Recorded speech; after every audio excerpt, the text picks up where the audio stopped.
encouraged by the APA banking proposals in Europe, are using that infrastructure to develop new front ends and participate in the payment systems.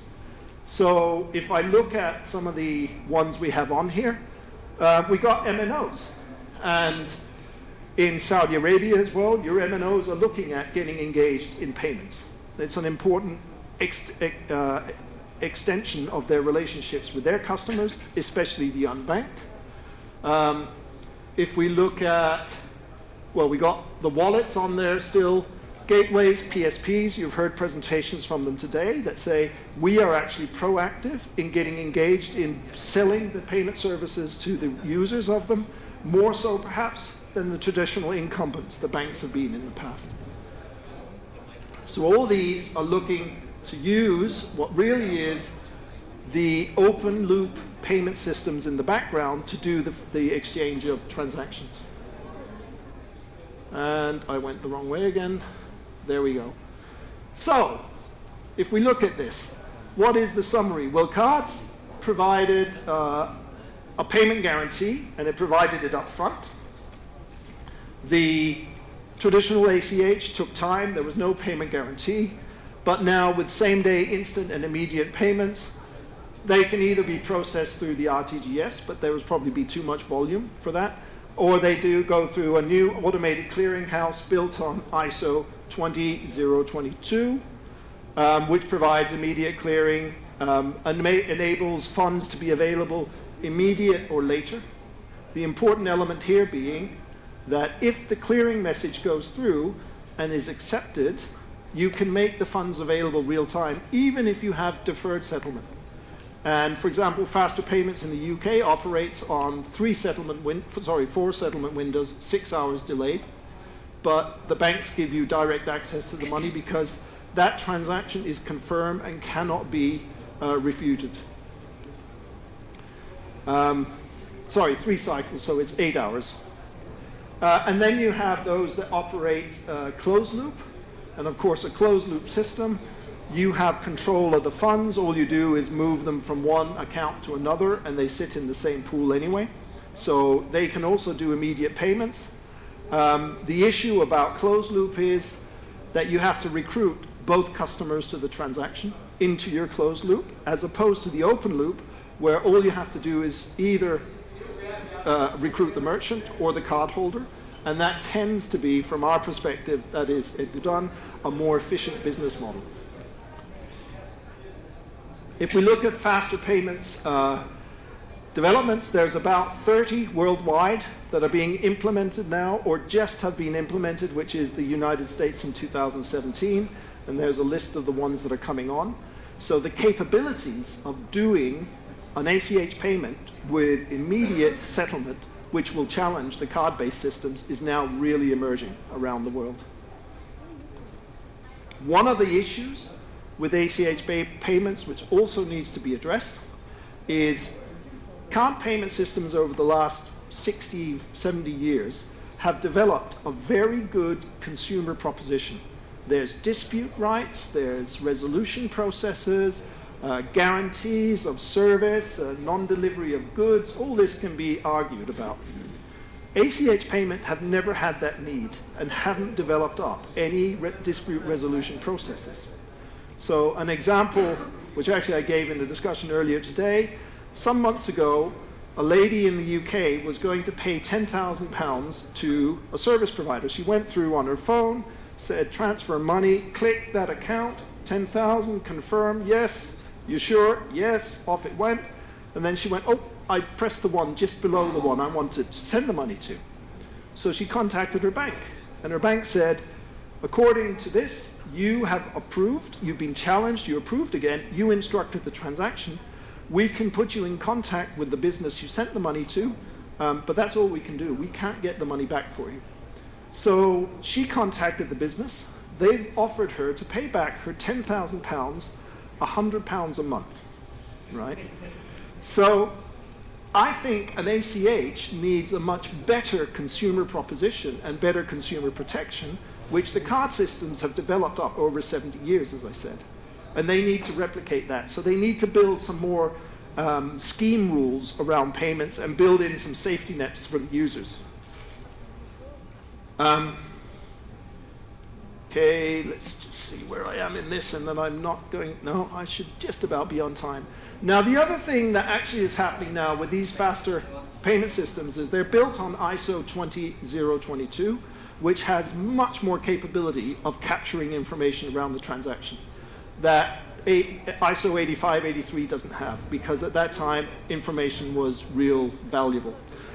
So that means when I talked earlier about the transactional information content required for a merchant to know that actually this transaction is the correct one can be built into this system. And there's all kinds of other things that can be built in.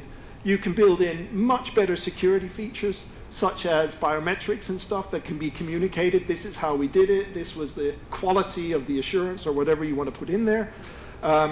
You can have different types of user experience, access to the payments, the channels and form factors. And you can have the richer data functionality I spoke about, and you can have this speed of payment. So there's a lot of really interesting aspects that come out from building a new system on this new global definition. I even think, and here I'm outside of most of the world that talks about blockchain. In my view, blockchain is a lovely way of accounting for all transactional history, but it's within a closed group. You have to have your language to talk about how they're all captured. If we're going to create true value from blockchain, and I'm not saying there's no value now, but the next step, I think we need an international standard to communicate the transactions that are there. That might be ISO 2022, okay? But who knows? I then think that if we really do have this global communication, then there's some data privacy issues around it, because then everyone can read it as well. So I'm not sure that will be the ultimate solution, but it could be. Speed features, I already mentioned those. So just to summarize here, the innovation in services, which could be around the payment space, it could be data and information, it could be about the lending and the speed of the transaction. The expectation is most of these developments are going to come from new entrants, fintechs, who are going to be testing out consumers' requirements much more than banks have done in the past. So this is what regulators in Europe want to see.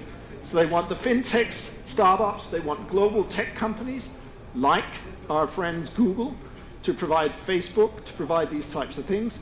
Maybe not so much Facebook after the Cambridge Analytics case that took place in the UK, but who knows? But they want this to be enabled and to be populated by new players in the space. And these new players will be able to use the existing infrastructure because the regulators have put access to payment systems rules in place. So you can no longer, it used to be that both the cards and the ACH were bank-owned networks, and they would only let banks join.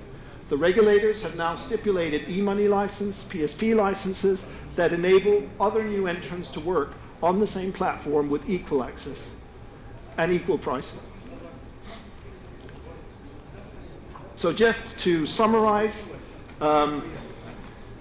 2 minutes. I'll do it in less than 2 minutes. It's a summary. So I think I've more or less managed to stay on my timeline here. So user expectations is mainly discussed as consumer needs, so retail payments, but actually the B2B market is much bigger. And if you go to the US, the B2B market is still dominated by checks, believe it or not. So there's a huge area that could be turned into electronic transactions. Payment is an enabler for facilitating quick commercial transactions, but also to remove the overhead of cash, which you've heard a lot on before. So I won't go into a lot of detail. On the technology front, computing power is getting really cheap now. So the ability to apply computing power to these things, both for security of transactions, but also to facilitate a quicker settlement, is very important. And the internet now sets the standards of expectations. It doesn't take long for one error to be shared by millions of people, but it takes a long time to build those millions of people's expectations up and the relationship with them and the trust.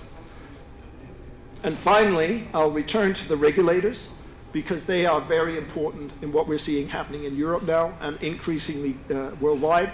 Lower settlement risk is what they want to get into the systems. That's the higher the speed, the lower the risk. So that's very much of interest to them. They want to modernize and future-proof payment systems. And they want consumer advocacy in the internet age, i.e. consumer protection built into these systems upfront. And so what I haven't done is tell you what the future is going to be, because that's an economist's job. An economist, if you've ever heard the job description, an economist will tell you today what's going to happen tomorrow, and the day after tomorrow he'll tell you why what he told you should happen was wrong, right? I'm not an economist. I don't know how this is going to work out, but thank you very much for your attention. It's been a pleasure to be here.